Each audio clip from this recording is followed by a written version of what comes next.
Hi there, and welcome to Belfast History on YouTube. This video is going to concentrate on the end of the Cold War and comes towards the culmination of our international relations series. So let's have a look to see how this Cold War eventually ended. Well, the 1980s were like a roller coaster in relations between East and West. 1980, the Cold War still at its height with tension, mistrust, and hatred between East and West. However, the 1980s would also see progress, agreement, and the end of Soviet control and the Cold War. So, why were things so tense in the early 1980s? Well, in 1979, on Christmas Day, 1979, the Soviet Union had invaded Afghanistan, completely surprise attack, and this plunged East and West into a renewed crisis. You also had the emergence of strongly conservative and very anti-Soviet leaders in the United States in terms of Ronald Reagan, and in the United Kingdom in terms of Margaret Thatcher. Both of those were implacably hostile to the Soviet Union and all that it stood for. Both sides as well were producing increasingly powerful and very expensive weapon systems. This really did increase tension between both sides at this time. So what led to the collapse of the Soviet control then? Well, Reagan's actions, first of all. President Reagan, Ronald Reagan, became president in 1980, and he's elected on this promise of being implacably anti-Soviet. Very much laid his case that he is absolutely anti-communist. And in 1983, he goes as far as to call the Soviet Union the evil empire. So he's not hiding what he's feeling, he's saying exactly what he feels. And it shows his determination to oppose and defeat the Soviet Union. Reagan took strong action against the Soviet Union. He actually supported Operation Cyclone in Afghanistan, which provided $4 billion worth of aid to the anti-Soviet Mujahideen who are fighting the Soviets in Afghanistan. And this led to a lot of Soviet losses and really did turn the tide on the USSR. Reagan also boycotted the Moscow Olympics after the invasion of Afghanistan in 1979, and he sent Pershing nuclear missiles, short-range missiles, to Germany, which really increased tension between East and West. Reagan also set out to change things economically. He was very well aware that the USSR was crumbling economically, and he aimed to vastly outspend them in an effort to defeat them. So what he did was order this vastly expensive Strategic Defence Initiative, SDI, or Star Wars as it was actually known at the time, to be developed. And this was the possible use of space satellites, United States space satellites, to destroy potential missile threats through the use of lasers. It actually never materialized, but the threat of this system obviously would have made all Soviet missiles completely ineligible after this point.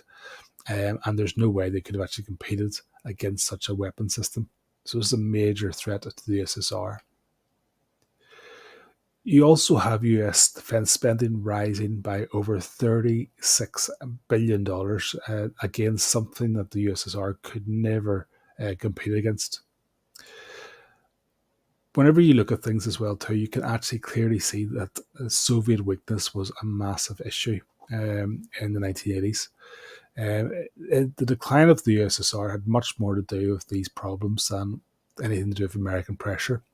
In the early 1980s, the USSR was facing severe economic strains. Its factories were inefficient, very ineffective. There was little investment in them. There were queues everywhere for basic provisions, and the provisions that they did get were very poor quality. Living standards were very low, and corruption was very common and very evident in Soviet society. The USSR is also involved in a vastly expensive arms race to the USA that it cannot really compete with. And it's also involved in that very expensive and unwinnable war in Afghanistan. So along comes Gorbachev. He became leader in 1985 following the death of three Soviet leaders in short space of time. He was very different to who he'd replaced. He was young, he was a thinker, he was a reformer, and he wanted change in the USSR. He actually wanted to make communism work, and he wanted to make his country better. And he set out to do this a number of ways. Perestroika, Glasnost, and ending the Brezhnev Doctrine. So these are the three major reforms that symbolized Gorbachev's time in power. So what's Glasnost, first of all? Well, Glasnost is openness, and Gorbachev was determined to reform the system. In 1986, there was a terrible nuclear accident at the Chernobyl nuclear power station in Ukraine, and the lack of openness about what had happened really did lead to thousands more lives being actually ended prematurely because of this, and people began to demand more openness. Through Glasnost, well, people were encouraged to speak out. They were encouraged to say what they thought. There was a relaxation of censorship, free speech was allowed, and corruption was to go and be challenged for the first time.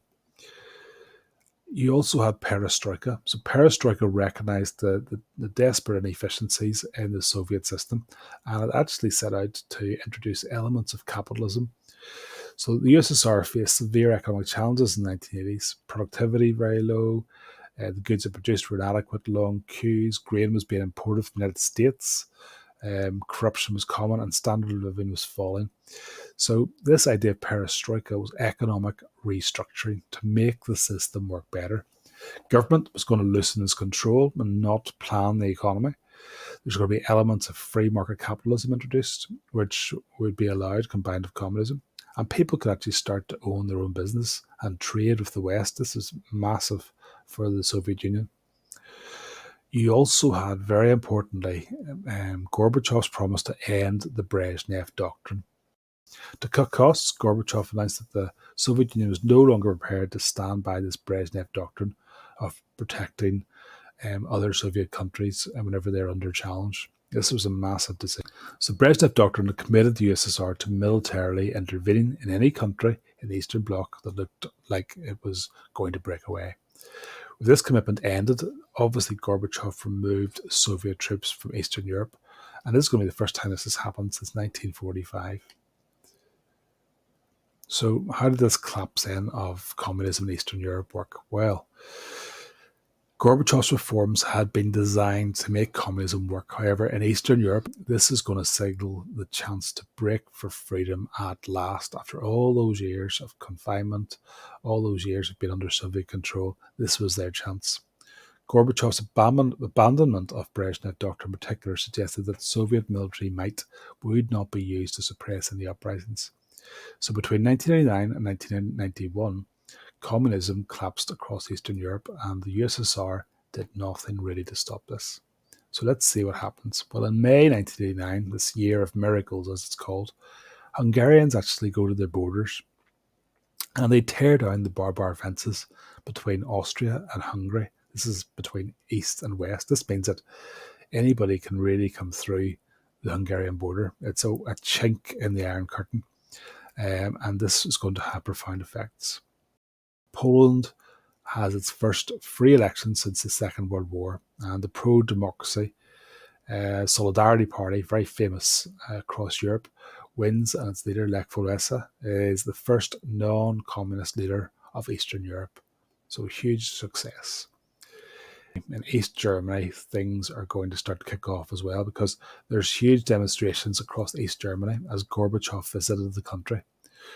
Gorbachev encourages East German leadership to try to reform, to try to change, but this is opposed by the hardline communist East German leader, Erich Honecker. East German troops, they, however, refuse Honecker's command to actually open fire on the demonstrators, thank goodness. And what happens next is, well, the fall of the wall. A mistaken announcement on East German TV by a communist official leads thousands and thousands of East Germans to the Berlin Wall checkpoints. East German border guards, they cannot react. There's too many of them, and they're not sure exactly what the instructions are, but they allow the East German crowds to make their way through, and the hated wall is dismantled. So Czechoslovakia is next. It has what's called its Velvet Revolution. So this happens around about November 1989, and huge peaceful demonstrations in Prague see the borders opened to the west and the formation of other political parties and essentially democracy. Václav Havel, he becomes the elected leader of this new free country. And then you have Romania. So Romania is alone in how brutal its revolution is. So it had been ruled for years by Ceausescu, Nicolae Ceausescu, the man you can see here.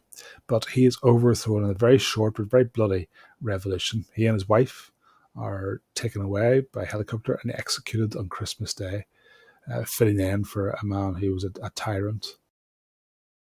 And then in November, December, well, you've got Hungary declaring new elections set for 1990, and you have Bulgaria having demonstrations against the communist government. They all resign in November, paving the way for change. So you can see bit by bit the eastern countries breaking away. Towards the end of the year, well, President George Bush and Mikhail Gorbachev, they meet in Malta. It's a very stormy weather at this time, but they actually agreed to make peace during this time of storm, and both sides declared the Cold War is now over. But things still have to be organised here. So in 1990, after the fall of the wall, about a year earlier, Helmut Kohl, the German Chancellor, started to plan for reunification of Germany. Some more leaders were hesitant about this, including Margaret Thatcher, Gorbachev especially, and the USSR. They worried about such a powerful Germany re-emerging again. However, on the 3rd of October 1990, Germany was reunited after 45 years of division. So the Baltic states were among the last to really gain their freedoms, and that's because they're so strategic, and because Gorbachev's really worried that if they get given their independence, then it would encourage other Soviet republics to declare their independence as well. However, by 1991, with the undercurrent of potential violence in these three states, the three declared their independence.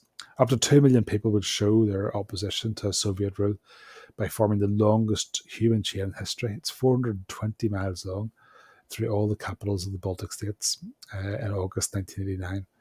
And this is going to gain traction, and these people are going to actually get their long fought for independence in 1991. So in 1991, just to top things off, the Warsaw Pact is officially ended as well.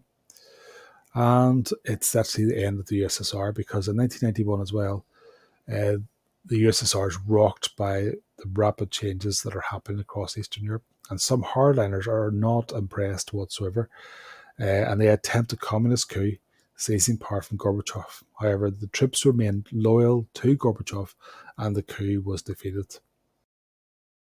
So, within months, though, the Communist Party would be banned, Gorbachev would be replaced by Boris Yeltsin, the USSR would be broken up into its 15 independent republics, and the three largest of those republics would actually form the CIS, the Commonwealth of Independent States: Russia, Ukraine, and Belarus.